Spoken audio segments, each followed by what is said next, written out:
Star Wars Jedi Survivor is just like Thanksgiving dinner. You need to start preparing for it 3 days in advance. And just like a Thanksgiving dinner, Jedi Survivor puts a lot on your plate. Hey guys, I'm Bucky. And I'm Hash. And today we're going to be reviewing none other than the long-awaited sequel to Respawn's Star Wars Jedi Fallen Order. A game that reshaped how we think of Star Wars games. Before we get into the review, I just want to address a question that we received from some of our subscribers, which is why we post our reviews a few days after the embargo lifts. The reasoning for that is actually twofold. First, we want to make sure that we always judge every game fairly and experience everything a game has to offer. And second, we're still a smaller channel and we do not get early access review codes from game studios yet. So if you want to see more of our reviews and you want to see them come out sooner, the best way to do that is by hitting that subscribe button. And trust us, there was so much content to go through in this game, this video will definitely be a longer one. So get comfortable and strap your seatbelts because Grease definitely doesn't know what he's doing. Survivor is the sequel to 2019's Fallen Order. And Fallen Order was a good game, but it definitely had some issues. I'd say Fallen Order had a lot of issues, not just some. Namely, the ones that come to mind are parkour, progression, and exploring the maps, which Jedi Survivor thankfully addressed incredibly well. Yeah, Survivor is definitely a step up from Fallen Order. Especially when it comes to the maps, they're all linked to each other and they feel linear while still being very open, and it feels way more rewarding to explore and do puzzles. Yeah, I just can't stop talking about how better the parkour is in Survivor. It doesn't feel like Sloth Wars Falling Branch anymore. Combat has also slightly improved. Apart from the drastic changes in new mechanics, the combat feels a lot smoother in some ways. Namely, you're able to down and fight a lot more enemies at once than you were in Fallen Order, without necessarily any different upgrades from the ones you would have in Fallen Order. Yeah, I think just with this being a next-gen game and being a more fleshed out experience, the combat definitely feels smoother, even without the upgrades that you get in Survivor. Let's stop talking about Fallen Order and Survivor and comparing the two. Let's actually talk about what's different in Survivor. And nothing is more different than the combat. They added a lot to the combat, and the first thing that comes to mind is the stances. The stances are not only different styles, they feel like entirely different weapons even though you're using a lightsaber in all of them. And they all need their own thought processes and they have their different playstyles, which I really liked. The difference in playstyle is actually so vast between each stance that it really felt like a different build, especially when you combine it with the skill trees and the perk system. There's just a lot more customization available when it comes to the combat, and that is mainly due to the different stances. 100% agreed. It is so insanely cool to see the lightsaber portrayed in such starkly different ways. But despite feeling like different weapons, all the styles are more or less balanced in terms of damage output. They just need to be played in their corresponding way. And I will admit, it does add a bit of one-dimensionality to each style, making it so that when you use dual blades, you're limited to certain attack combo or counter method to maximize your damage. But there's enough uniqueness between the different styles that it doesn't feel too bad. I don't necessarily agree with that. I don't think that having specific playstyles just makes it one-dimensional. I think it's more of a trade-off. Like for example, I really like the crossguard stance. I didn't switch off of it after I unlocked it, and I really like how it feels like a heavy claymore as opposed to like a light and quick attack that you do with the dual wield or the double-bladed stances. And that's the trade-off, that's the contrast that I really liked about these different stances. That's fair, there is a fundamental trade-off in how the swords work, but at its heart, every single stance has a 1-2 combo that does the same damage across the board regardless of what stance you're using. With that in mind, it does become a bit tedious when you're trying to min-max your damage against bosses. You end up defaulting to one specific moveset or combo because using anything else would be a waste of your time, essentially. I mean, I guess that's true, but that's part of balancing different playstyles. Like, eventually all of the weapons have to be balanced, but I guess it could have been done in a more creative way. I still like the contrast between the different weapons, but I feel like it could have been more nuanced in certain ways. Not just damage numbers and animation times to balance it out. There are other ways to balance than just pure damage, like you said, 100%. And even though there are stark differences to the styles from reach to speed, fundamentally, you are still locked to using one combo or one move to get the maximum value, which is the same maximum value you can get from any other weapon. I feel like difference in this regard is good. There should be a lot more risk-reward factor to using the different weapons in my opinion. For example, to your point about the crossguard stance, if the crossguard stance had more damage and a bit more reach than all the other weapons, but punished you a lot more for missing an attack or attacking during a boss's attack, then I think it would be more balanced. It would feel a lot more rewarding to use that playstyle how it's meant to be used. I agree with that, and I think Respawn did a good job with giving us a lot of different enemies and a lot of varieties, not just in the bosses, but also the enemies you fight just throughout the world and throughout exploring like the different planets, that it actually makes sense for you to switch between the stances often. Now, even though I stuck to the crossguard stance and the double-bladed stance, I did experiment with the others. They weren't my favorites, but I could certainly tell that they had their own use cases. You are right about that. There are specific use situations for every stance, and that is very clear with how many different enemy types there are nowadays in Survivor. Namely, when I think of enemies and how they've changed from Fallen Order, I think of the monsters and the beast fights, how they're a lot better handled, with more parryable attacks and a lot less unblockables, which generally just makes the combat a lot less of a hit and run and more brawly, which I appreciate. And with new enemies comes new powers to slaughter the masses with. The new level of control and freedom you have using force powers, you can be a lot more creative with what you do and how you do it. For example, enemy projectiles now work in tandem with force powers, allowing you to reflect or even pick up certain rockets, missiles, or bolts the enemies shoot out. You weren't able to do this in Fallen Order, and it felt very awkward that you weren't in the first place, so I do appreciate that Survivor took the time to think of this. I really like that, honestly, and I really appreciated that you could basically interact with almost everything you see around you, from enemies to objects in the environment, and it's way more incorporated into the platforming this time around, which made it way more engaging and fun. Although they added a lot of powers, I've got one question for the people working at Respawn. Why did you take away the slow time power? I have no fucking idea. That ability is essentially useless now. Right? Like, you turned his slow time into an ultimate ability and somehow made it less powerful than it was before. How? Also, one more thing that's worth noting about the force powers is there is a bit of an activation time that's separate from charging up your powers, which can sort of ruin the fight because you get hit during those milliseconds of downtime when you're trying to use your abilities. That's not the only new thing that they added to Survivor. We also have the perk system, which I gotta say is not really the best. Underwhelming. For how far apart this game is from a grindy Rat Pack style RPG, this is one part of the game that is so weird to me. Not to mention, the perks themselves are lackluster at best. Some of them give you the same benefit but have different costs. Some come with downsides, and some are just completely useless. There's no customizations or build to be made with these, they just exist to give you slight boosts. Yeah, like I definitely agree, and for some reason it felt like the debuffs that came with some of the perks were more effective than the perks themselves. Like, I used this one perk that reduced my parry window, and during the time that I had it equipped, I couldn't hit a single parry. I mean, granted, I was playing on Jedi Master, and the parry window is already tight on that difficulty, so maybe it was just me shooting myself in the foot.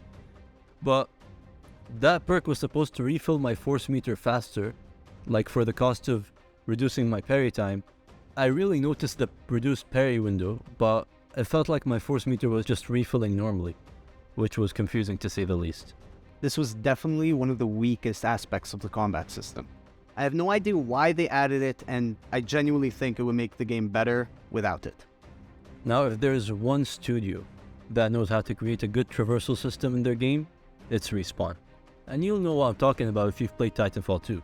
Now, as Hash already said, the parkour in Survivor is way better than Fallen Order. And that's partly due to a lot of new mechanics that they added to the game. The first and the most essential new mechanic that they added to Traversal are the grapple points, which you get introduced to at the beginning of the game.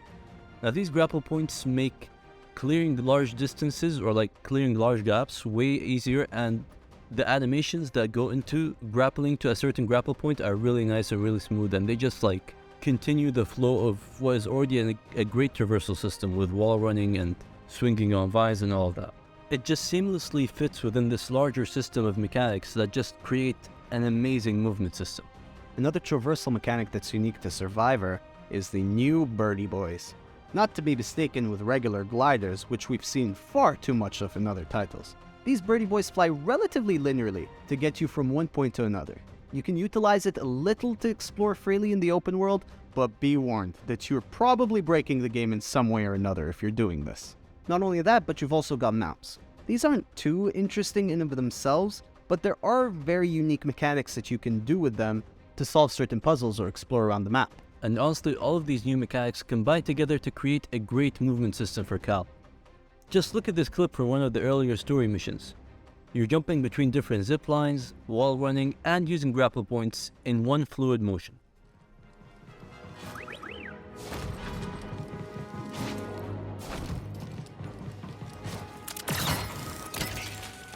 And when the maps are this huge, I really appreciate it when the studios take the time to create great traversal mechanics that make moving around fun on its own.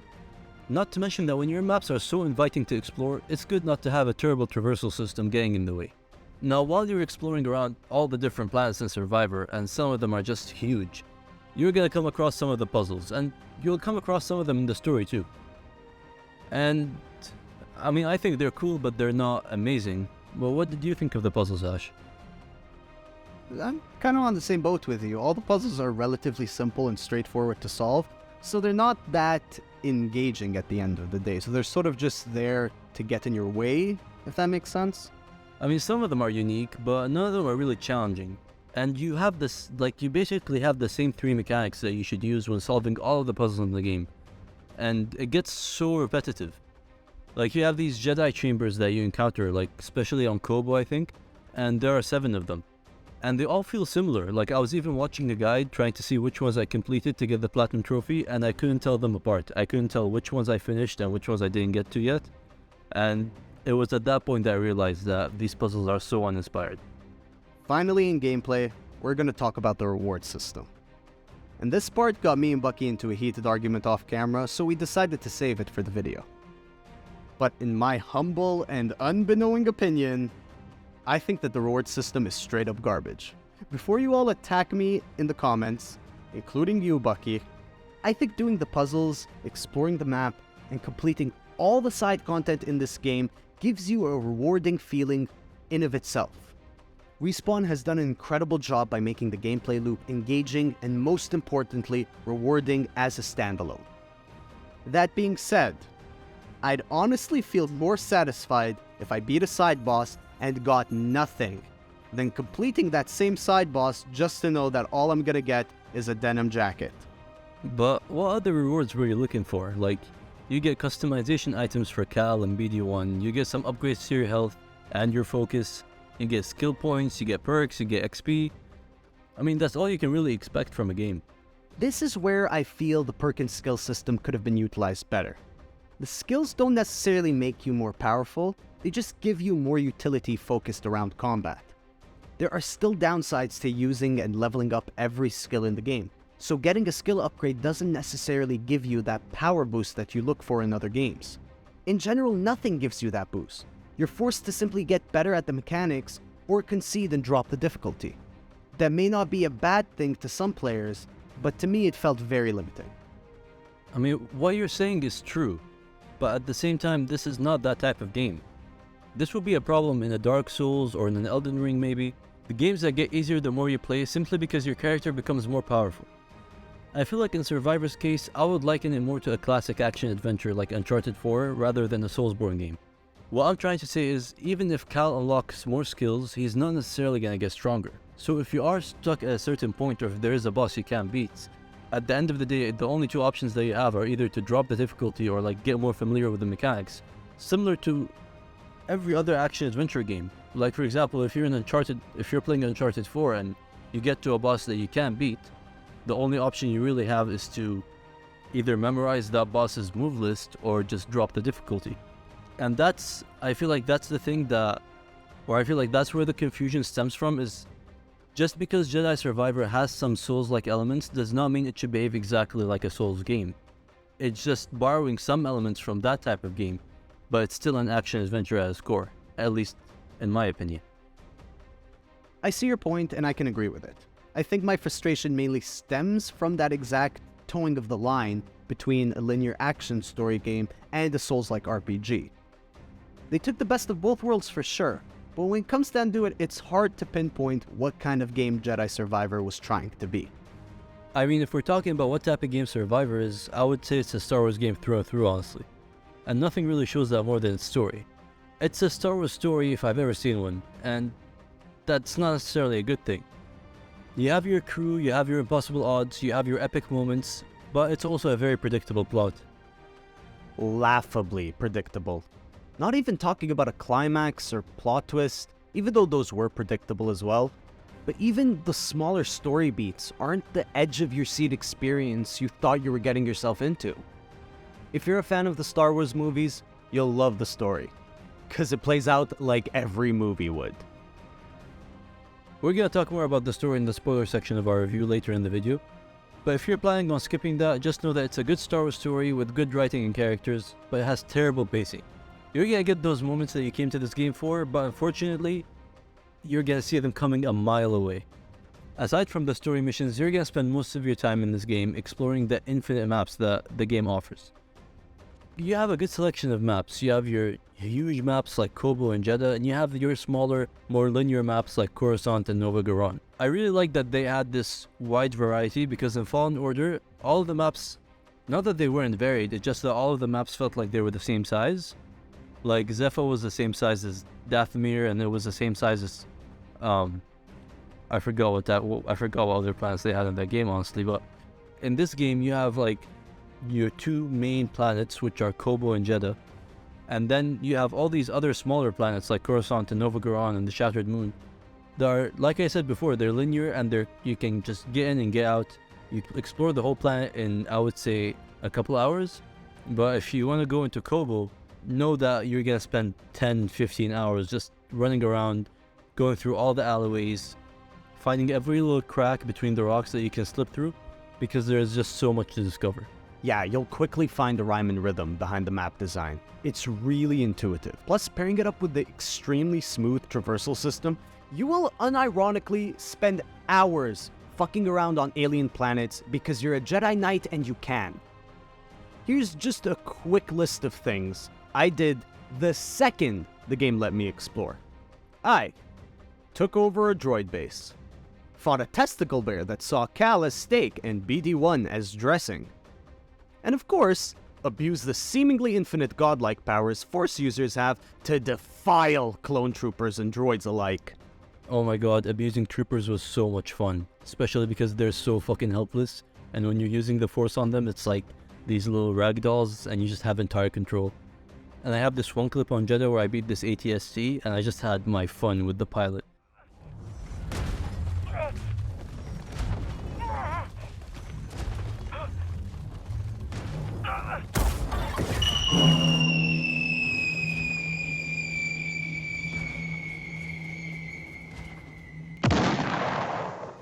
And even though it's so much fun to fuck around with these troopers, honestly, one of the things I really liked about this game were how funny the droids were. You have the droids that are employed by the Bedlam Raiders, and when you're just coming up on them, whether like you're climbing up from under them or you're sneaking up behind them, you just hear them have these entire conversations that are just fucking hilarious, and I just couldn't get enough of those. I know, right? That's weirdly enough one of the game's strongest elements. It is fucking hilarious. I'm not talking about the Marvel, "Ooh, that sounded better in my head" shit you see in the movies. Well then, if it's color we need, let's bring the rainbow. It's genuine shock value that really surprised me. I can't describe it enough. You know what? Just let the clips roll. Take a look at that view. Is that a giant crater?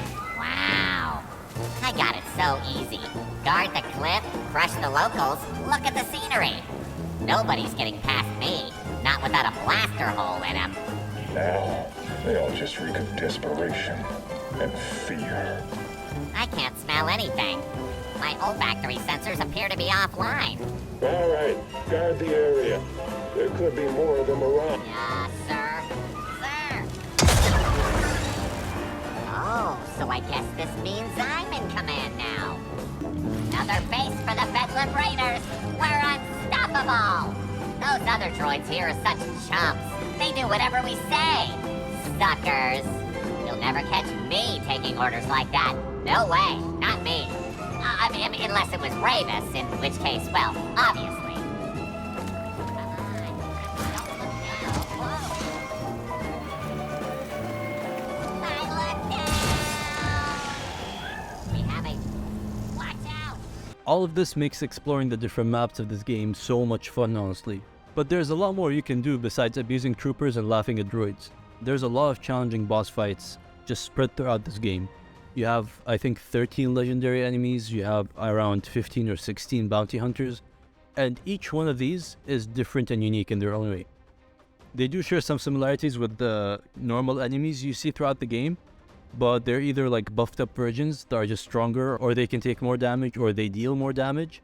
But some of them are really unique and you're not gonna find them anywhere else. And like, if you're watching this review, I'm sure you've seen the spawn of, I want to say Ogdo, which is the same frog from, it's the same frog from Fallen Order, but it's just, like, they tweaked the timing on that. Like, they made his unblockables just take a fraction of a second longer, or they would give him, like, a different set of attacks, where instead of lunging at you twice, like he did in Fallen Order, he now does it 3 times. And if you're like me and you played Fallen Order right before you played Survivor, this is really gonna mess you up. I was able to beat the Rancor way faster than I was able to beat the fucking spawn of Ogdo frog thing. Just because they tweaked the timings in a way that would just mess you up. But yeah, there's also the bounty hunters, which, if you know your Star Wars lore, they're the Haxion brood, and they're trying to hunt you down for credits. And I haven't fought all of these yet, but like each one of them, at least the ones I fought so far, has like unique attacks, and they have unique movement abilities and stuff like that, so it makes fighting them really interesting, and it's also one of the best collectible-esque fights that you can do. And like, what I mean by collectible-esque is that there are multiple versions of the same fight, but like in this case, each one of them is different enough that it's actually engaging and it keeps you on your toes, which I really like. In general, I feel like the fights in Survivor are a lot bigger in scale. Not to say that they're necessarily harder. I can't really make a decision on which one was harder between Fallen Order and Survivor, but I definitely did notice that a lot of the enemies within Survivor were just thematically bigger, scarier, and had a lot more magnetism to them than the enemies in Fallen Order, which I really appreciated. It was done really well. Made every single fight feel like a cinematic sequence. Speaking to what you said about the game being as difficult as Fallen Order, I played both games back to back, like I said, and I played both on the same difficulty setting. I think Survivor is even easier than Fallen Order. Like, not necessarily easier, that's not the word I would use. I would say it's more forgiving. And what I mean by that is, if you're fighting a certain boss, whether it's a story boss or a side boss, and you miss a parry or you forget to block, you're not gonna get one shot most of the time. Like, yeah, you're gonna have like maybe 10 to 20% of your health left, but you're still alive. You can still like maybe heal, use BD-1, or even just put some distance between you and the enemy that you're fighting. But in that was not the case in Fallen Order. Like, at the Jedi Master difficulty, if you get hit, you're dead. So you had to like really be careful with your parries. You had to really be careful with when to block, when to roll, or like when to just get out of the way. So I really feel like Survivor is more forgiving in that way, and since that's basically the core mechanic of the combat, I think that makes it an easier game. And of course, if you just want to go back to the good old days of torturing troopers and droids, now you can scan their corpses, keep their souls in BD's think tank, and literally trap them in a never-ending nightmare fighting other poor lost souls. I'm talking, of course, about holotactics, one of, if not the greatest rendition of a board game within an RPG. Why would you ever play chess in Horizon when you can feel like a Roman emperor watching your subjects bash and brutalize each other for a moment of your attention? I mean, it's fun once or twice, but I don't know if you check the trophy list for this game. I know, Hash, you don't really go for platinum trophies. No, but I do. No, I do not, Bucky. Yeah, you do not. But I do, and man, like, there's a trophy to beat every single holotactics opponent, and that just sucks. Like, I had fun the first couple of times I played holotactics. It was unique, it was fun, it was engaging. I've never seen anything like it before. But fuck me, like sitting down for an hour, hour and a half, trying to just grind out all the opponents one after the other was just mind-numbing, and it was so tedious. But like that's just for like the people who are going for the trophy. If you're just gonna play Holo Tactics once or twice, I think you're good. Like you're gonna have fun. Yeah, I can't disagree with you. I personally got bored after my first few fights too. And maybe I'm being greedy as a gamer, but I would have loved to see an option to just put whatever units you want on both sides and watch them go at it like a battle sim. Honestly, all of these things just make exploring the different maps and trying to experience everything this game has to offer just a good time in my opinion. But sometimes the game won't let you have a good time. Even though it's a really good game, Star Wars Jedi Survivor is unfortunately another buggy mess at launch. Now I personally didn't experience a lot of these bugs. I was playing on performance mode on PS5, so I think the game ran somewhat smoothly for me. But Hash, I know you really had some major problems as far as I remember.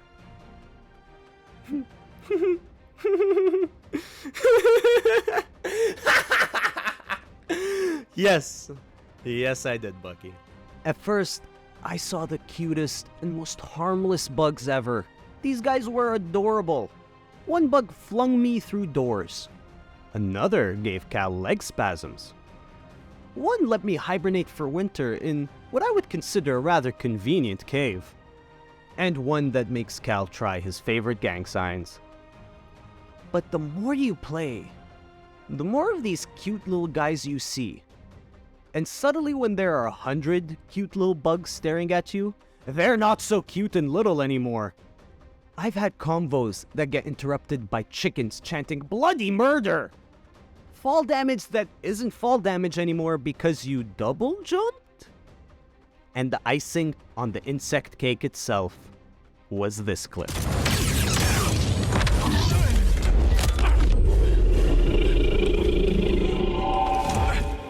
How pathetic. That was supposed to be a rather important story boss. No idea where they went, but pathetic is really the only word to describe it. I've already seen that clip a few times, and I honestly still can't believe it. Your game crashed a few times too, if I remember correctly.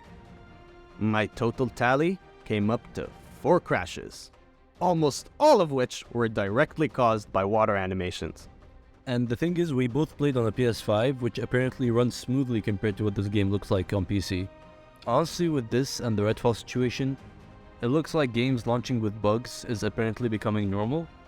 I'm not saying this game is as bad as Redfall, no way. That one's in rough shape, and that's putting it mildly. But if you're playing Star Wars Jedi Survivor on PS5, we recommend you stick to the performance mode, because that's what I used, and I pretty much had a smooth experience aside from a few FPS drops here and there. But Hash was on quality mode, and well, you saw what he went through.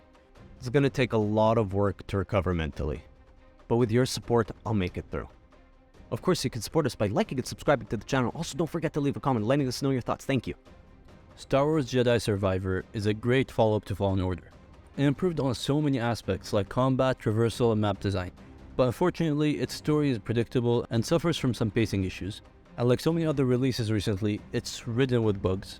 But if you can get past the bugs and the crashes, you can have a blast with this one, honestly. Star Wars Jedi Survivor gets an 8 from me and Hash here at Playing Favorites. Thank you for watching the review, guys. If you already played the game, stick around for our spoiler discussion, which is coming right up. But if this is where you leave us, make sure to subscribe and like the video if you enjoyed the review. But now if you're still here, be warned. We will be discussing very major spoilers. You've been warned. Honestly, the reason we made this section was because we wanted to talk about pacing, but couldn't talk about the specific story beats without ruining it for literally everyone. But I genuinely think this game has a serious issue with pacing, considering how the second and third act of this game are so much fun, even though the first handful of story missions are boring as shit. You spend a good quarter of the game collecting broken compasses, just to bring them back and hear Cordova go, "Oh, it's broken." Same vibe as Toad telling Mario his princess is in another castle. It's cheap. Through and through, it's filler, which doesn't surprise me, but it does leave a sour taste in my mouth, considering how good Endgame is. Now, speaking of Endgame, the second reason we really wanted to make the spoiler section was the fucking Darth Vader sequence.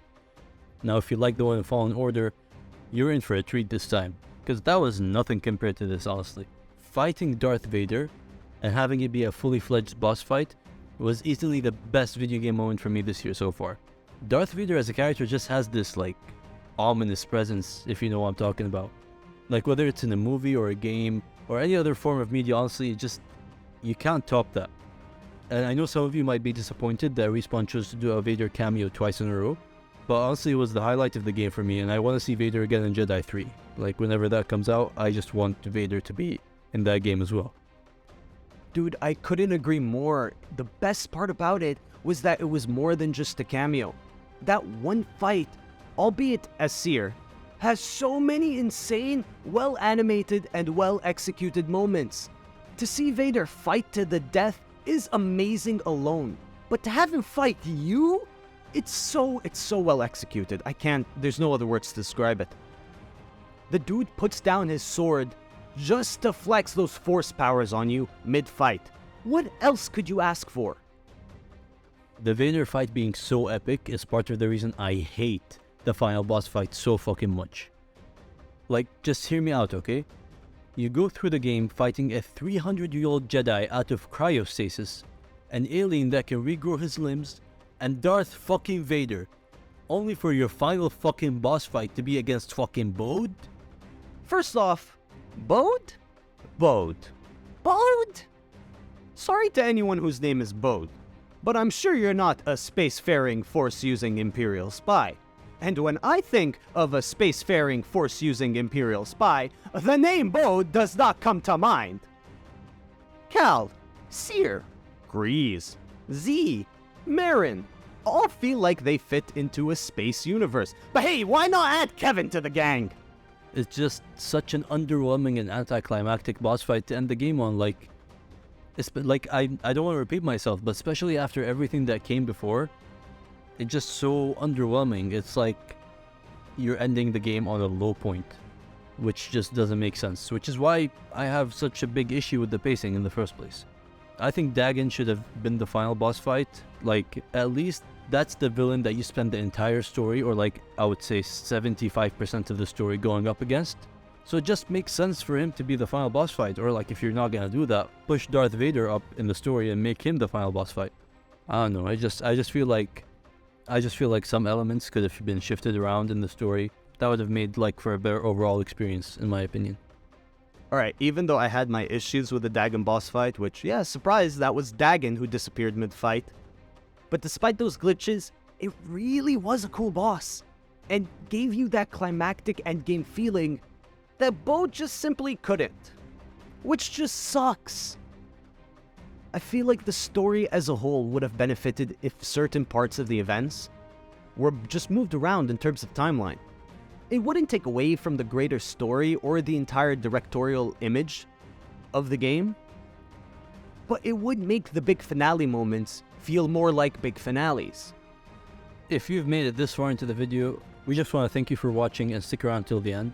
Make sure to subscribe so that you don't miss any of our upcoming videos, like our Legend of Zelda Tears of the Kingdom review or our Spider-Man 2 wishlist.